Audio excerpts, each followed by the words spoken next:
tebih ingkang napa saking negari Mandura kula pun Prabu Baladewa tinimbalan ngarsanipun jingandika Yai Prabu Gurugana ngantos kemungsung laku kula karana pinampi dhateng nawala saking jingandika nggihipun kula nitih Kyai Gajah Puspadenta ngantos kula kocak kelalene bebasan dhateng ngambah daratan ketangageng tresnanipun wonten Raka Prabu Baladewa katut jingandika Yai Prabu Duryudana sanipun wonten napa Yai wonten wigatos menapa lho kok panjenengan bene kalian pragatan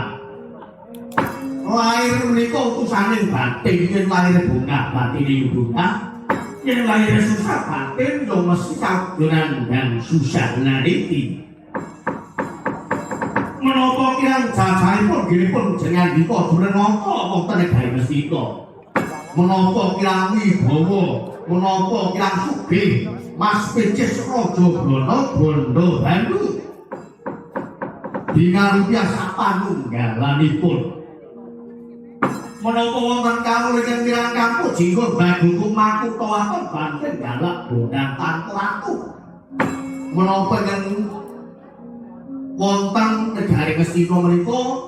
wonten Sardula badal saking Kanengan Dwi Panggomadal saking Wambilan monggo bloko Yai ampun ngantos panjenengan menika dambe duki taring pengali utawi dambe wigati kok dipun pengali wigati boten boko kaliyan boko saking Pandura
Mustikane nalendra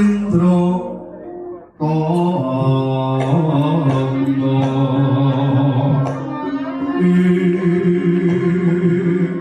legane bias dia koyo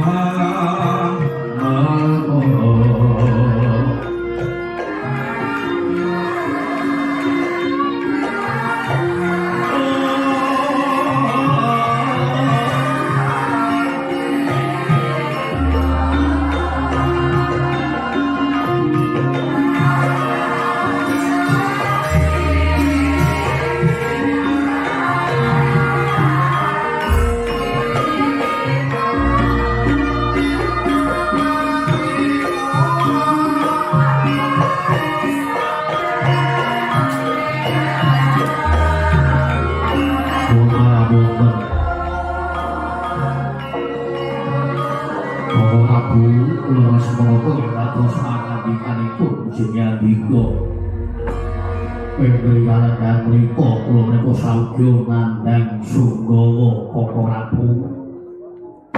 lajeng ingkang ndayani sungkawanipun Kyai Prabu Duryudana menika babagan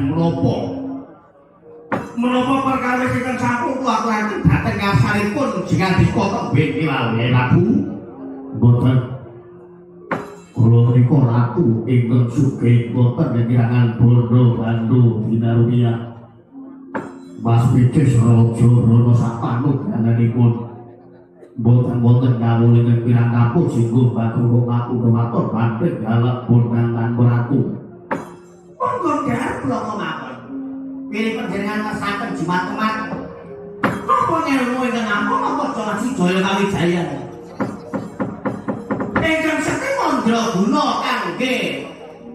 sangu dhateng gesangipun singandika dados nata wonten negari Kresna kula saged maringi ngelmu. Napa maringi ngelmu jimat kemat kulit panjenengan ketok gunung kagasawan betek niku kula wonten niki. Apa panjenengan menika ngersakaken jimat asji sastra jendra rahayu ningrat sastra cetha pantuwating diyu minal konal bajagara lek kita dhewe-dhewe niki kok mati tembak ora jimprat bedil ora juntil sunduk mantuk niki kula niku nggih duwe punya gadah punya boten propo menapa lajeng menapa ing Prabu kula menika saudha mandhang sungguh wawit menggalih dhateng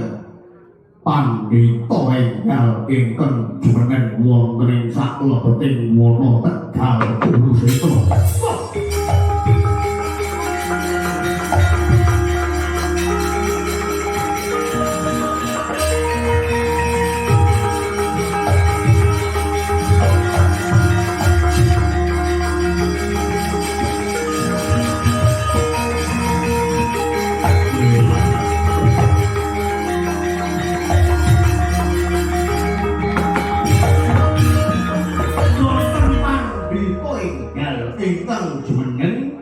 Wonten saklebeting wana Tegal Kurusetra. Leres.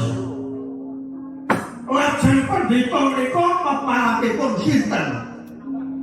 Pendhita menika peparat Begawan Jati Pitutur. Mapan wonten ing pertapan saklebeting wana Tegal Kurusetra ingkang winastan pertapan Bumi Aldaka. Pertakan Bumi Aldaka. Terus napa malih Tegal Kurusetra menika klebu wewengkon negari Kresna niku pendhita menika lanyo-lanyo kumawani jumeneng pandhita madhep dadi resi lho kok boten roko kan panjenengan boten matur iki lho pripun inggih tanpa guna pendhita menika jumeneng menawi boten matur kaliyan kula kadosipun dene mawon pendhita Jati Pitutur menika jumeneng pandhita mapan wonten perapan Bumi Aldaka. Kamangka Bumi Aldaka menika mapan saklebetipun Tegal Kurusetra. Lajeng wana Tegal Kurusetra menika klebu wewengkon negari Ngastina. Kula gemah megali menika nanging namung ngetaken dhateng kula kepengin negara Ngastina menika tentrem boten dipun jajah dening sinten kemawon. Lho kok wonten pandhita yang jumeneng wonten saklebeting wana Kurusetra. Sampun sekali itu kula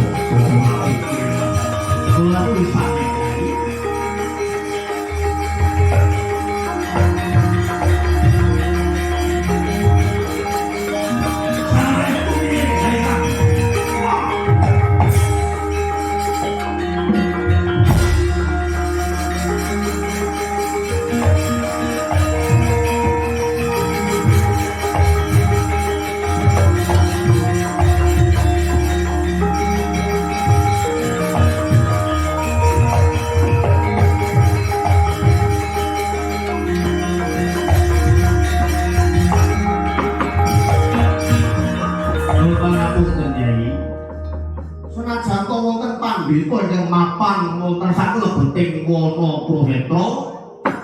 lan piyambakipun damel pertapan dipun wastani Bumi Aldaka utawi Bumi Aldaka. Inggih peparat Begawan Jati Pitutur. Leres. Lajeng panjenengan menika sampun pirsa menapa boten pendhita menika sejatosipun sinten lan ilmunipun ingkang badhe kablabar menika ngelmu napa Kyai Prabu? Menawi kabar kula nampi kabaripun bakul winan silam diwono kabar ingkang sampun kebar yen to Begawan Jati pitutur menika badhe mejang kasampurnaning urip badhe mejang ilmu jaya kawijayanipun wiluhung ingkang dipun ajeni ingkang dipun pundi kaliyan para manungsa manungsa dipun gayuh kaliyan para satriya nalindra narayakaning praja pramila boten bokal kathah murid kathah siswa ingkang ngangsu gawruh babagan ilmu menika dhateng Pandhita Begawan Jati pitutur wilanipun para Prabu kula nika pengin yakinaken sinten to sejatosipun Pandhita Jati pitutur menika kula kepengin ngertos napa sejatosipun ilmu ingkang kababar menapa namung ilmu kasampuran urip nanging ingkang kula ajeni kula wedeni mobil ngantos Pandhita menika badhe jajah negari Ngastina badhe netel wibawanipun Duryudana badhe nyamah dhateng wibawanipun negari Ngastina.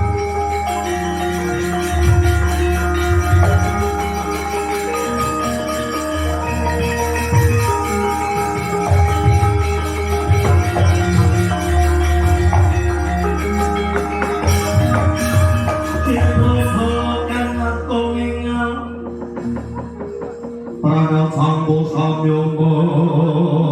thai leranate tawilating koto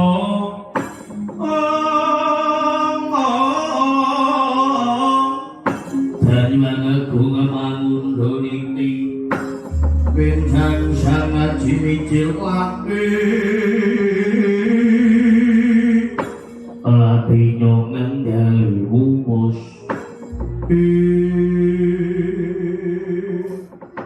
nun pangapunten nggih leres menapa ing dados pangandikanipun Anggirana Prabu Duryudana nggih yen to namung babar ngelmu kasampurnaning urip ngelmu kasampurnaning jati lajeng kathah para santri para siswa dengan sugawuh dhateng Begawan Jati pitutur boten napa-napa ning menawi piyambakipun menika badhe njajah negari Ngastina badhe ngrusak katentreman negari Ngastina ingkang rugi niku dipun jenengan sami mawon panjenengan menika dipun tetel wibawanipun dhateng Begawan Jati pitutur pramila mawon samanti kula badhe masrah kaliyan Jnadika Koko Prabu Duryudana kinten-kinten sagah menapa boten mbibaraken pakulon bumi Ngaldaka ingkang mapan wonten sak lebetipun wana Tegal Kusetra dipun rakit Begawan Jati pitutur menawi wangkal wakot boga sembadani budi lambunge menawi panjenengan tresna kaliyan kula monggo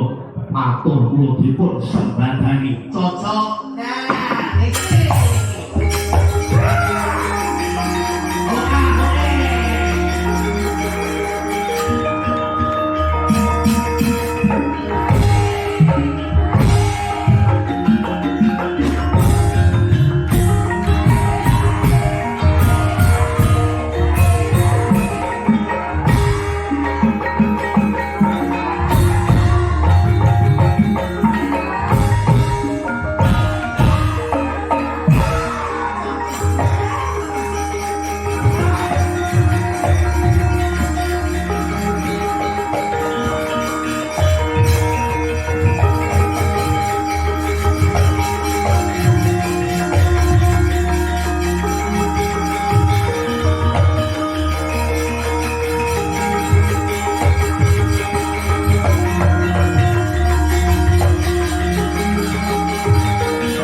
wau kula niku jane mepet pun ngangken kepengin curhat ati kula niku jane kepengin curhat delalah kok panjenengan niku nembe ngendika kinten-kinten menawi pertapan bumi Ngaldaka dipun bibaraken menika kados pundi kula serujuk kula cocok nggih wonten ngastina menika sampun wonten ujung kali pendhita ing ngampuk kondang makam tarata sampun kalontan dumugi ngonten gawe mboten wonten kali tika namung kejawi kula pun pendhita Durna nah niki kondang ilmune ampun murid akeh murid pendhita Durna sagem tiru pola tingkahe ora mesti dadi wong keterima mesti ora mung siji loro contone wis pirang-pirang napa maneka niku pendhita yang dipun ajeni dhateng para manungsa para satriya para ratu brahmana sanesipun lan para nalendra saking negari Manta Kikir menawi boten dipun tibaraken sing rugi niku boten namung panjenengan kula niki kula melu rugi awit kula niku dadi duwe saingan murid kula niku pun sami pindah teng pendhita Begawan Jati pitutur kabeh kula pun langkah murid monggo dipun tibaraken kemawon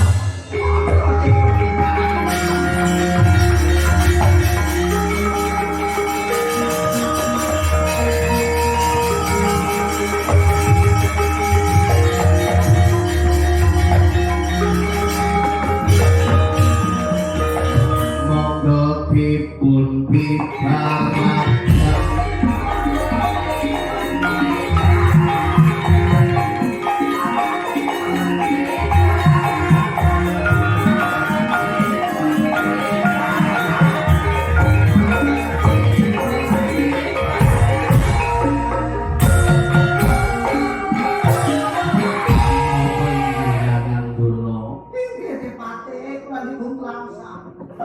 murid kula waune akeh betah prihatin kabeh sing mung dari kula-kula malah murid sing pinter-pinter pada pindah mari Begawan Jati pitutur iki murid Durna bodho-bodho kabeh panggil kon mangkat gase mesti telat panggil kon prihatin ora tau betah senengane mangan enak umben seger nandinge wong wadon sing ayu-ayu sing kaya Cika. Nah. Sing kaya Cika mami pilih rambutnya sing mantan dicat abang. Iki kula niku langsa. Duwe saingan Begawan Jati pitutur. Jane kula diwani bayar larang sare. Ning bareng murid kula dijaluk sing bengi iki murid melu Begawan Jati pitutur malah kena embejen ben. Mengasih lanjut lagi kan jago kesuwen mulai cita tegawan ini ya gue sende pate manggala kula pasrah men kula boten duwe saingan regane pate sing ora apa-apa lah kadang saingan regane malah lebih murah wis bayar son marang-marang malah tanggal langapune lebih parah malah dablul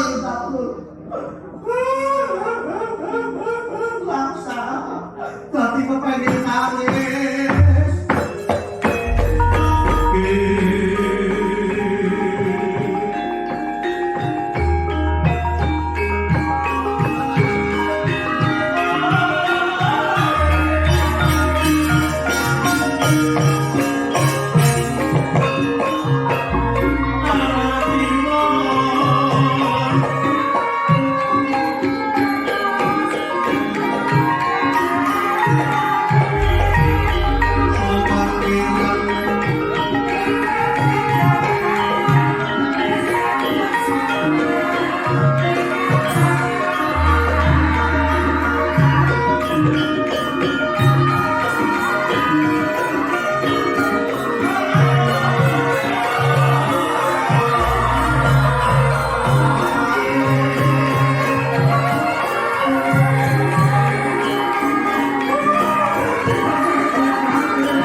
cocoke wesi olah sari raring dan ojo ngutri tekono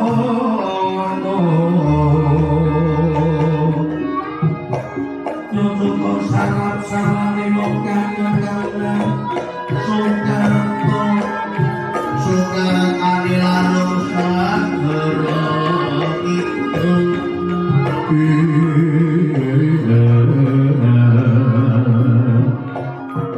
poncekano moreno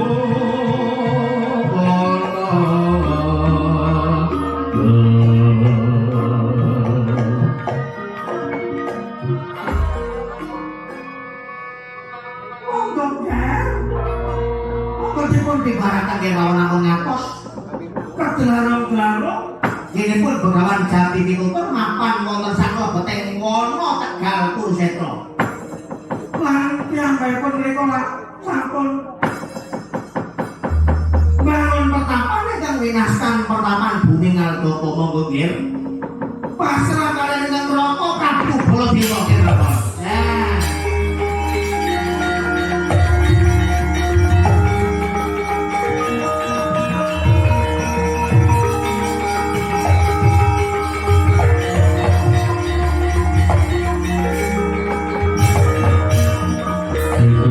Kapos putih Koko Prabu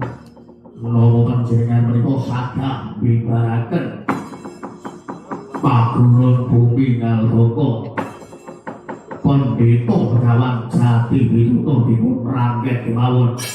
menawi piyambakipun menika miranggamu singgung bangun matur matur banteng galapun dan ratu agengipun dipun percaya papi kemawon nggih. Yen to kados-kados panyuwunipun Jandika, kula menika tresna kaliyan Nyai Prabu Durga nggih, kula saged mibaraken pagungan bumi Ngaldaka.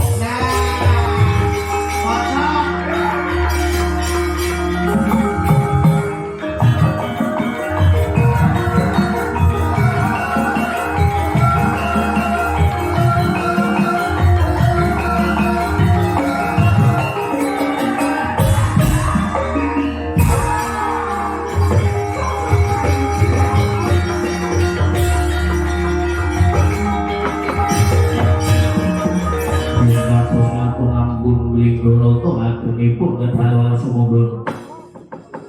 katuran bidal wonten madyaning Wono Tegal Kurusetra. Monggo nggih katuran bidal wonten madyaning Tegal Kurusetra mlebet wonten Wono panjenengan manggi dhateng Begawan Jati Pitutur ingkang ngendikaken penerapan ingkang winastan penerapan bumi Ngaldaka yen katosaken kula nyuwun dipun rencani Bapak Prambandura mangke sisan damel para kula dipun kepiyaken menawi Begawan Jati Pitutur menika kangkal langkung kula saged merjaya pati Begawan Jati Pitutur.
lumebet wonten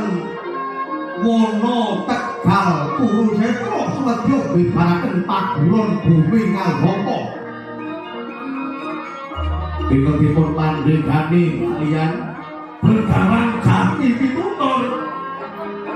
Rikala sarana pandhita Guna Barat Prabu Duryudana Sapati bale dadi ngulupi sinten to Begawan Jati pitutur. Manggap saking pendhati ibarat penginang dari abang ketok dari masalah kapok dan ngomong ketukuh patane Prabu Kala Durgangsa saking negari bumi Kasapta mangkon langsung inggah boten sedhik diatur kali asiko Gojri Prakoto gerak Liswanat Prabumi Trina Sinuwun kula pun kala gurung sing sedya ingkang pendhapi sinuwun estu akan dangu kula nyuwun pangapunten